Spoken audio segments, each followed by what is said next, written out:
Assalamualaikum warahmatullahi wabarakatuh. Selamat pagi dan salam sejahtera bagi kita semua. Siswa-siswi SMP 17 Agustus 1945 kelas online PPKN akan hadir menemani kalian semua. Hari ini kita akan membahas perumusan dan penetapan Pancasila sebagai dasar negara. Subpokok pembahasan hari ini yang pertama, perumusan Pancasila sebagai dasar negara. Kedua, penetapan Pancasila sebagai dasar negara. Dan pertemuan yang akan datang kita akan membahas tentang semangat pendiri negara dalam perumusan dan penetapan Pancasila sebagai dasar negara. Anak-anakku, siswa-siswi SMP 17 Agustus 1945, perumusan Pancasila sebagai dasar negara. Pancasila sebagai dasar negara merupakan hasil perjuangan para pendiri negara. Mereka adalah orang-orang yang berjuang untuk mendirikan bangsa dan negara. Jasa-jasanya sudah seharusnya selalu kita kenang dan kita ingat, seperti yang selalu diucapkan oleh proklamator Indonesia, yaitu Insinyur Soekarno. Antara lain, yaitu jas merah yang mempunyai arti jangan sekali-kali melupakan sejarah.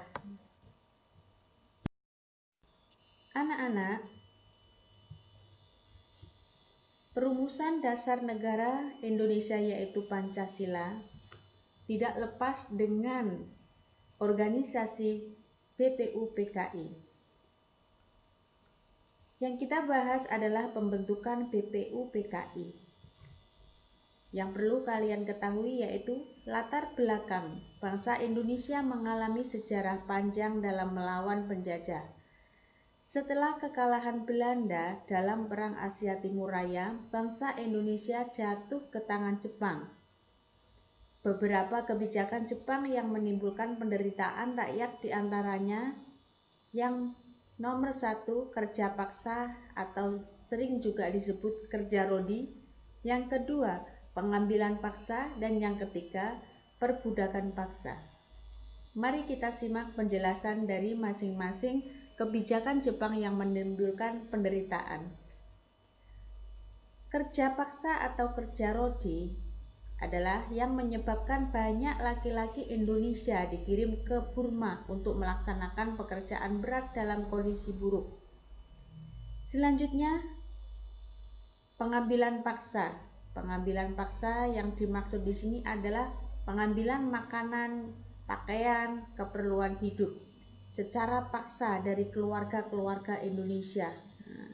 Yang selanjutnya yang ketiga yaitu perbudakan paksa, di mana bangsa Indonesia diperlakukan dengan sangat buruk dalam kam-kam tahanan.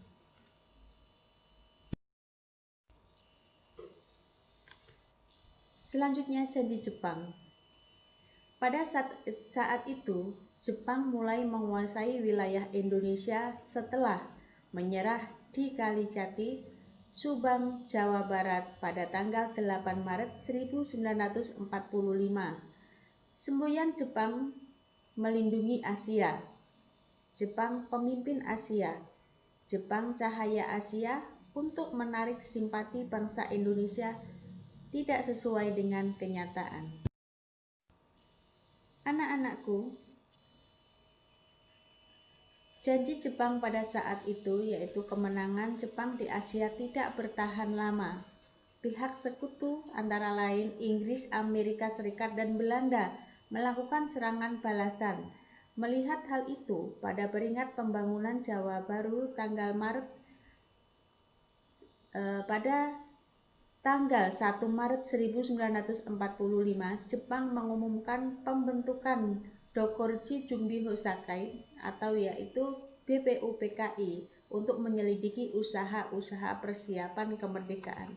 Jadi pada saat itu Jepang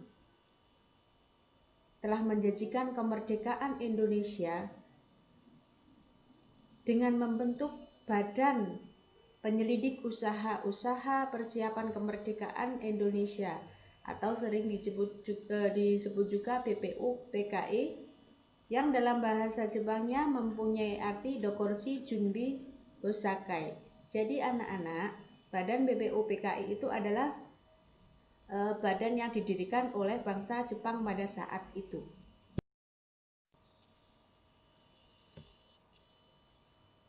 Janji Jepang dalam membentuk BPUPKI diwujudkan pada tanggal 29 April 1945 dengan anggota berjumlah 62 orang tokoh-tokoh bangsa Indonesia dan 7 orang perwakilan dari Jepang. Pimpinan BPUPKI ditunjuk Dr. KRT Rajiman Widioningrat dengan wakil ketua yaitu orang Jepang di sini Ishiben Yoshio dan RP Suroso. Jadi diketuai oleh Rajiman Widioningrat BPUPKI yang berjumlah 62 orang yang diambil dari tokoh-tokoh bangsa Indonesia dan 7 orang perwakilan dari bangsa Jepang.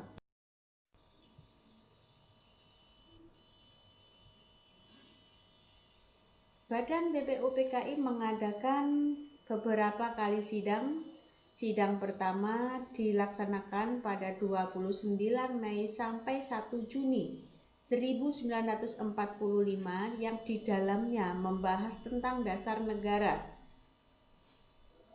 Pada sidang kedua tanggal 10 sampai 17 Juli 1945 BPUPKI membahas rancangan Undang-Undang Dasar Negara. Nah, adapun sidang yang ketiga,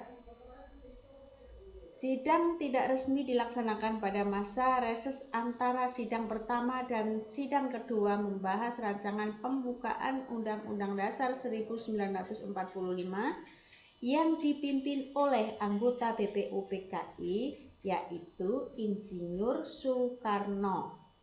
Sidang BPUPKI dilaksanakan di Gedung Gosangi, kini yang disebut juga Gedung Pancasila ya.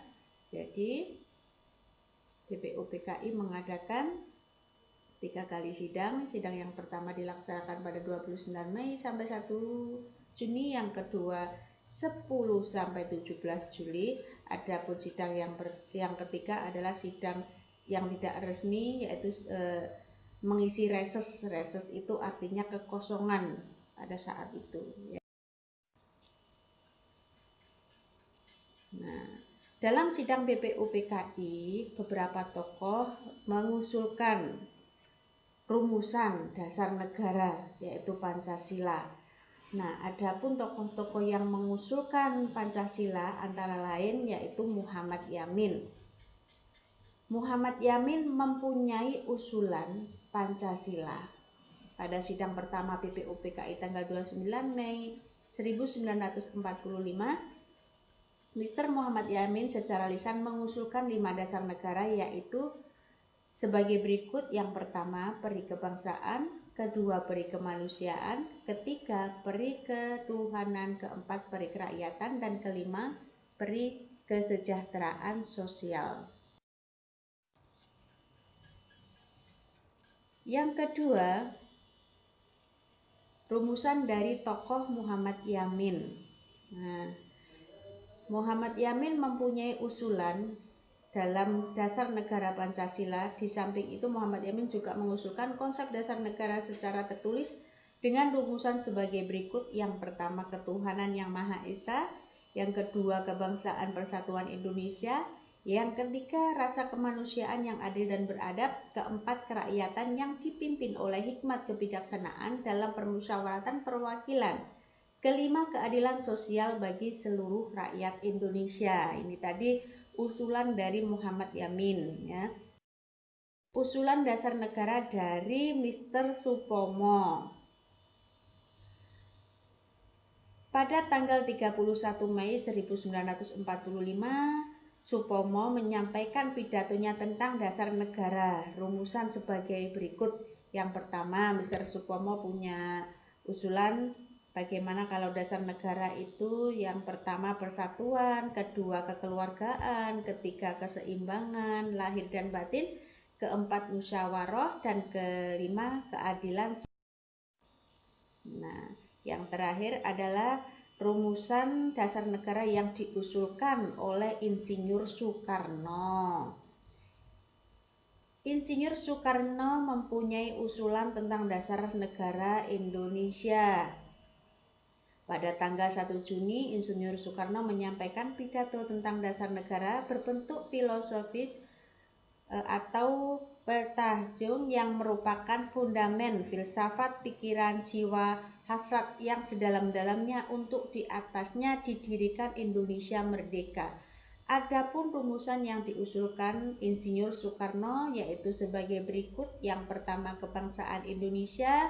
Yang kedua, internasionalisme atau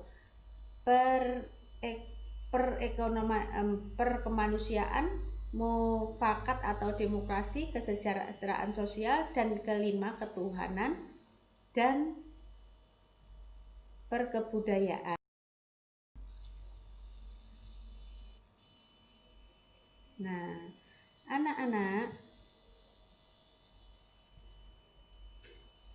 selanjutnya Piagam Jakarta atau disebut juga Jakarta Charter, ya. Pada akhir masa persidangan pertama, Ketua BPUPKI membentuk panitia kecil yang disebut juga yaitu Panitia 9 yang diketuai oleh Insinyur Soekarno yang bertugas mengumpulkan usulan pada anggota yang akan dibahas pada masa sidang berikutnya.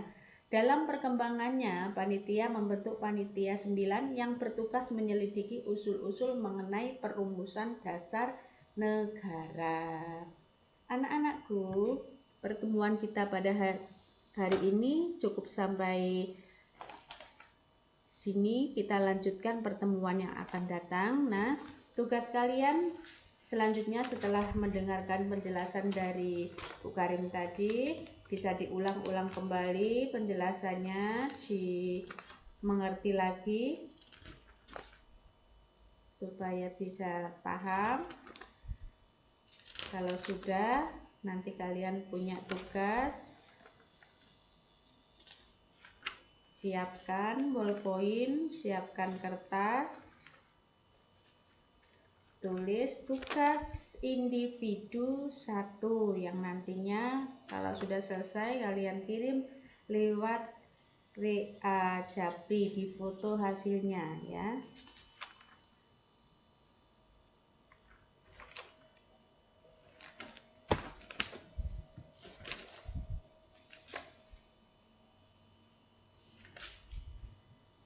Tugasnya yaitu setelah mendengarkan, pelajari lagi, bisa diulang-ulang lagi. Selanjutnya nomor 1, coba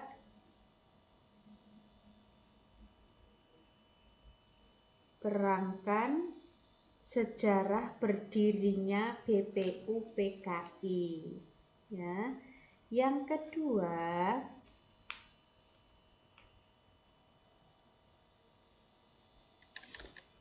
sebutkan beberapa tokoh yang mempunyai tentang usulan dasar negara Pancasila. Ya. Yang ketiga, tuliskan usulan dasar negara Pancasila yang diungkapkan oleh Mr. Supomo. Ya, dari situ kita akhiri, kita lanjut pertemuan yang akan datang. Akhirnya saya akhiri, wassalamualaikum warahmatullahi wabarakatuh.